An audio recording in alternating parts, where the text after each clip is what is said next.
Hola, ¿cómo están? Mi nombre es Magali Urquiza, soy directora de la unidad de biotecnología en la consultora GB. Estamos en esta oportunidad con Nick Comey de Lever VC, un fondo institucional de producción animal. Hi, Nick, how are you? Very good. Thank you so much for having me on and look forward to getting to have the conversation today. Oh, our pleasure. Well, Nick, would you like to give us an intro and broad perspective of Lever VC? What does it do and their focus? Sure. So I'm managing partner with Lever VC. We are a early stage venture capital firm that invests globally across the food tech and ag tech landscape. We invest in a wide variety of things, from the ag side, range of things on the animal ag tech input side, from genetics to feed inputs, machinery, disease detection, other things. In the seed genetics and crop tech space, we've done a number of investments. We invest in novel ingredients, so companies developing novel fats, flavors, colors, sugar replacements, et cetera. We do a variety of things in the plant-based and alternative protein foods categories, better for you packaged goods. So as you can probably gather from that, looking fairly broadly across novel technologies, as well as some things on the branded side across food and ag that improve sustainability, improve efficiency, and are part of large and growing total addressable markets. We're a team of 8 folks based in main team members are in the US and Hong Kong, but we have venture partners in LATAM, in the Middle East, in Southeast Asia, and India, a few other parts of the world, and looking at and investing in companies globally. Great, amazing. And now getting into the questions, what are the opportunities in biomanufacturing in alternative protein? Yeah, so for biomanufacturing, I think a lot of opportunities because it is a rapidly growing sector that cuts across a lot of parts of the economy. So food is certainly one of them, and our focus in investing in biomanufacturing related companies is food. But many of the equipment, technologies, inputs, and so forth in that sector are also highly relevant and being used today for other categories, industrial enzymes, pharmaceutical, beauty care, range of other things. And those same building blocks, from the microbes to the steel tanks you might do biomanufacturing in, to some of the service input providers, they're useful across all of those sectors. And it's, in many folks' view and in our view, pretty clear that 5, 10, 20, 40 years from now, a much larger portion of ingredients across these categories will come from biomanufacturing because for many categories, not for all, but for a number of categories, biomanufacturing either already is today or will be in the years to come the cheapest and the most efficient and sustainable way of producing some of these higher value ingredients. So yeah, it's a category of great opportunity, and there's a lot of sets of opportunity there. So it could be, and we see different companies, different countries, different startups looking to tackle different areas of opportunity there. So that could be everything from building a facility to do large scale manufacturing at low cost for these products. And there are countries and regions that have significant available land, moderate energy costs, and sufficient technical talent, could be primely positioned to take advantage of some of that CMO or contract manufacturing opportunity. We also see other companies, again, countries, startups, et cetera, looking to be key input players. So developing essentially the feed stock that goes into this biomanufacturing. And then you also have companies and others working to develop novel technology inputs, things that go into the system that lower the cost, that increase efficiency. And of course, that technology can be developed and is being developed anywhere and everywhere in the world. So a lot of opportunities in that biomanufacturing value chain. And for us as a fund, we invest across a number of those different areas of value in that value chain.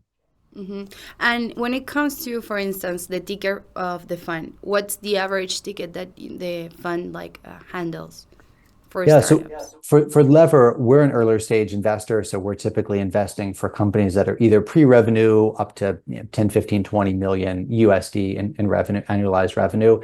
And so our ticket size is also relatively modest. So we invest anywhere from about half a million USD up to at the high end about 7 or 8 million USD with our fund two, which we're investing out of now in 2 companies.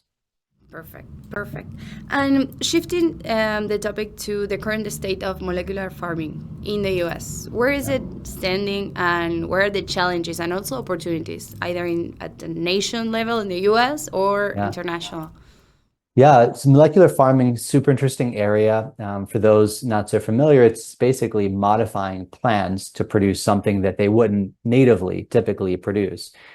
We have a couple, one investment so far, working on perhaps a second in this category. And an example here might be from our own portfolio, a company in the US that's modified soybeans to produce dairy proteins. So normally a soybean, all the protein is, of course, soy protein, but they've modified it. So it's partly soy protein, partly dairy protein that can be fractionated out and used as a high value ingredient for a variety of sectors, including the dairy alternatives sector. But there's companies working with a range of other plants to produce a range of other proteins, molecules, fats from this technology called molecular farming. So it's really interesting. I mean, obviously, plants are extremely efficient at turning a small amount of resources, sunlight, water, and nutrients in the soil, into food. And so it's basically molecular farming is trying to harness that power, that low capex, the low cost, the efficiency to produce additional things beyond just conventional fruits, vegetables, grains, and so forth. So a lot of opportunity in that category. There's really still just a handful of company in a couple dozen that are using molecular farming to try to produce ingredients for the food sector. So it's at a very early stage as an arena. And so there's just so much white space there for companies on the individual company level to work to develop new ways of producing other novel ingredients from plant crops. There's real opportunity for, I think, on the growing side. So, for example, certain parts of the world, one would have a very slow time getting regulatory approval to plant these crops, to test them out for various regulatory reasons, be it anti-GM policies in Europe being a big one. But even in a country like the US, that process can be slower. It's there, companies are doing it, but it's slower because of risks of, say, cross-contamination and similar. So I'd say countries and regions with regulatory policies that make this sort of testing out of these sort of crops, growing them, could create a huge opportunity to produce these crops in that country, fractionate out those really high value ingredients, and then sell them globally to these sectors where, again, this can be a way to undercut the cost of very large commodity and specialty ingredients categories. Right. And in those cases, how do you do to benchmark performance and quality of these crops? Are there any particular like items or parameters that you take into account in order to, I don't know, filter them out? So what companies would ultimately be looking for is how low cost can we get to produce the ingredient, right? So to go off the example from our portfolio of a company, this company is called Mozza, M-O-Z-Z-A, producing dairy proteins in soybeans. Ultimately, what matters is, A, can they do it, which they can, but once that barrier is overcome, how cheaply can we do it? How low a price can we get for that casein? It needs to get low enough to work for the markets it's targeting. And so what matters to get to a lower price? Efficiency of expression, so getting a larger portion of the plant to be this non-native protein that you want there, and then having a low-cost way to fractionate out that protein, fat, enzyme, whatever it is from the rest of the plant. So great, you've got this, in this case, casein inside of soybean. How cheaply can you get it out? How cheaply can you separate it from the rest of the plant matter? So those are really the two key things that will drive down cost. And it's that driving down the cost, which is ultimately the key parameter of, are you going to be successful or not so successful? Right. And one last question, and thank you for the time taking for this, Nick. What are the most like disruptive technology that you have seen throughout, I don't know, either in the US or in the rest of the world in terms of beef cattle industry? Yeah, there's a range of things. So, and those range from more straightforward. So I would say they're not the technology is not going to shock someone that exists. But it's interesting. It adds real value to stuff that could be much more significant of a change. So to give an example of the former, actually our last investment was in this space. So a company from the US called Herd Dog, which produces digital ear tags for cattle. So ways of going beyond a typical, say, plastic tag or collar with a number on it. It's digitized, which track and then can track the cow's movement, where it's walking, how much it's walking, movements of the head and jaw, so you can kind of tell if it's eating or drinking, and also measures internal body temperature, which ultimately allows for a few things, one of which is notably earlier detection of disease, and with that, cheaper treatment of disease and much lower mortality rates. So for example, on the number of test farms they've been on, they were able to lower mortality rates by upwards of 30 to 50% on a farm. So very direct economic ROI for farmers, improves sustainability because you have less mortality and therefore less inputs needed, good for animal welfare, and quite inexpensive for farmers and producers to use. So I'd say there's examples like that, which very clear-cut economic benefit for farmers, digitizing the production process in that way that benefits animal welfare, improves sustainability, while also very quickly lowering costs, clearly like a win-win-win. So you have things like that, and then on the, I'd say, more science fiction-y, but real being developed side of the spectrum, you have feed inputs that seem to be able to lower methane emissions from cows 30, 50, 60%, which can be really valuable, of course, from a sustainability perspective, but also from a brand perspective, winning corporate clients and general public.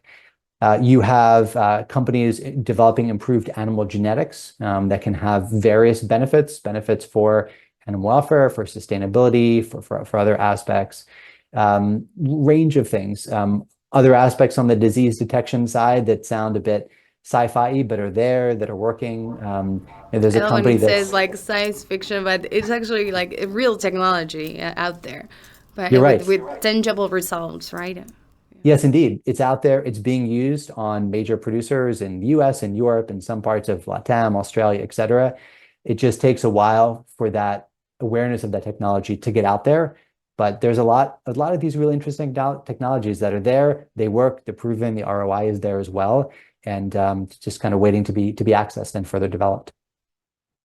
Great, amazing. Well, thank you so much for your time and your answers. And well, I have one extra question. I have always like one extra question. When it comes to alignment with other countries, how do you see from a very like macro or global view, Argentina positioned to to be aligned with the U.S. or more aligned with the U.S. towards this direction of leveraging technology and products to cover demand to the rest of the world? Yeah, so there certainly have been a couple other countries that have done within the food and ag tech sector have done a great job at starting to build up their engagement with novel technology in these categories to position themselves to be leaders in certain industries or to achieve other national ends. Sometimes that's greater food self-sufficiency. Sometimes it's just building up a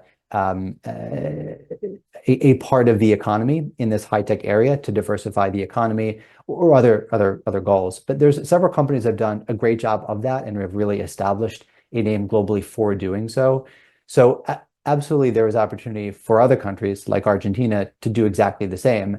I think the question then is just what are those sectors of food and ag where the country is best positioned to play that unique role based on the attributes of the country and citizens and so forth, and that it views as most interesting.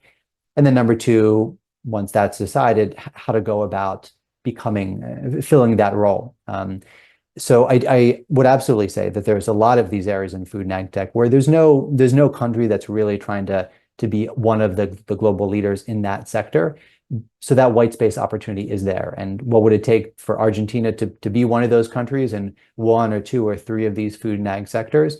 I think a few things. So I think one, collaboration with folks that are on the leading edge of new technologies. So whether it's early stage funds like ours or certain incubators or NGOs that do work with these very early stage technology companies, I think building up the relationships with them to be aware of these new technologies, to be one of the first to test them out, to try them, to incorporate them in local food production systems.